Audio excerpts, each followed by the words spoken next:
Yeah. So if you're an insurance company, have they? No. I told you that. Oh,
the mark is a sense.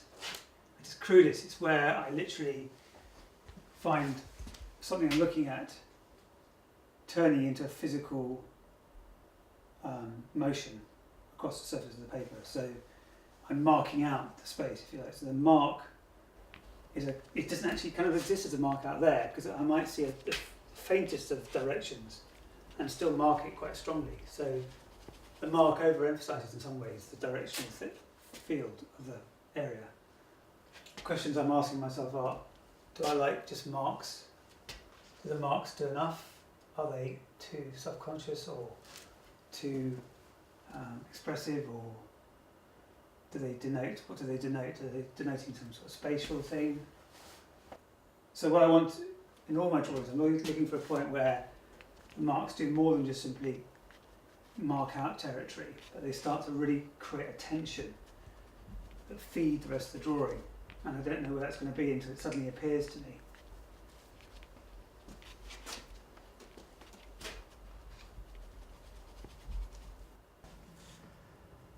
I don't know what I don't know quite why I make these little.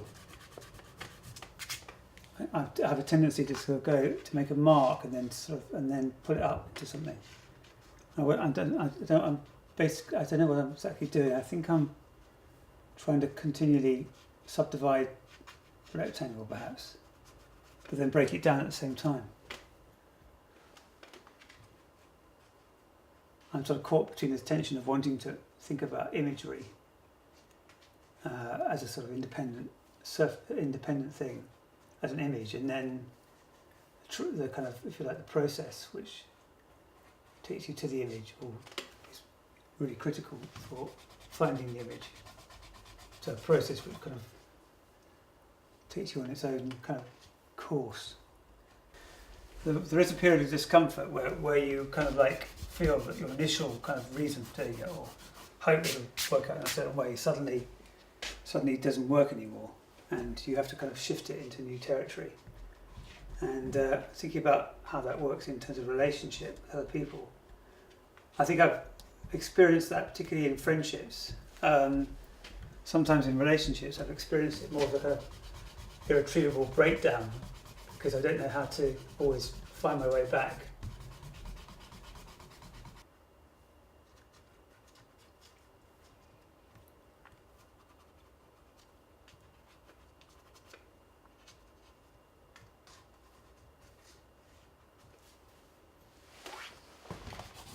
Kind of like the fact that when you start to work on something that seems to be quite important suddenly just dissolves into nothing. And I'm playing around with the edge of I'm working along the edge of the frame of the window. So kind of perhaps trying to establish some structural edge which I can work with against the kind of more flowing, smudgy area.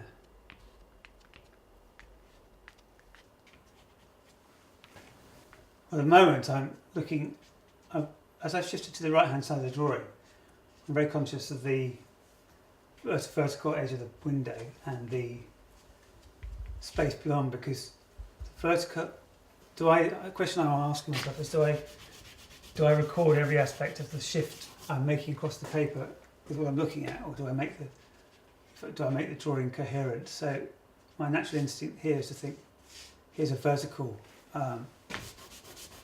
juncture, and the kind of delight of the reflective surfaces. I've always been interested in the idea that the surface beams back something, and it kind of causes this kind of fantastic rush of brightness, and also kind of it's got a bodily quality to it. So it could be like a nude almost, or a part of a body, or because because I'm interested in not necessarily looking at the horizon line, which immediately focuses it as a kind of something actually kind of disappearing into space.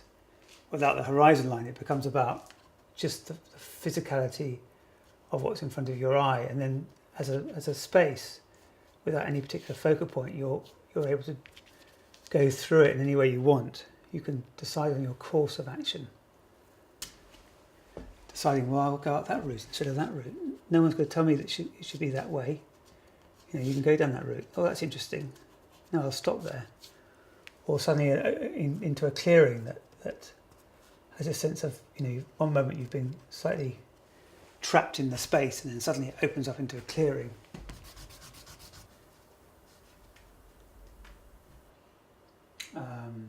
I suppose it's a non-space in the sense that, if people were standing here, most people were standing here would be looking at the distant view. So the horizon line, which is very captivating, very beautiful and interesting and varied, and your eye will just cast through this. So in some ways it's a non-space, but it isn't a kind of non-space like an empty car park in the edge of Romford. But I must admit, when I'm actually drawing, I'm not thinking landscape. I'm not thinking this is a landscape. All I'm thinking of is this is the surface I'm looking at. But there's enough reflection and surface interference, marks, old spider's web, surfaces, things on the surface, which remind me I'm actually not out there. So I'm interested in kind of slightly disengaging simultaneously as engaging with the space beyond. Just trying to think about correspondences with memory of landscape or memory of spaces. And when I was just drawing this area here, I was thinking of something of the memory of living in Italy in the late 80s, 89, 90. The cottage we were renting was on a slope with a kind of rough track to the left of the house, which went up beyond. And I can remember the feeling of walking away from the house, perhaps walking away from domestic interactions and responsibilities, and just feeling the pull of the hill. I don't think I did a lot of drawings immediately around the house, but I remember at least that feeling of being pulled up into space, something like on an ascendant. So these different ideas of almost being enclosed and then opened out, the sort of contracting and expanding of things interests me.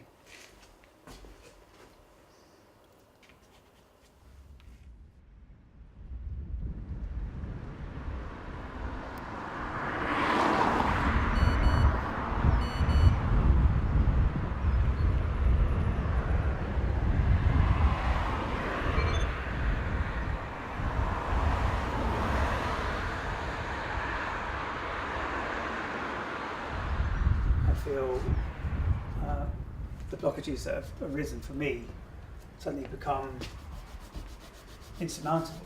on some level, or I think they become that, and maybe I don't always find myself able to address it, or retreat, or assume too much on my side that I'm doing something that's negative.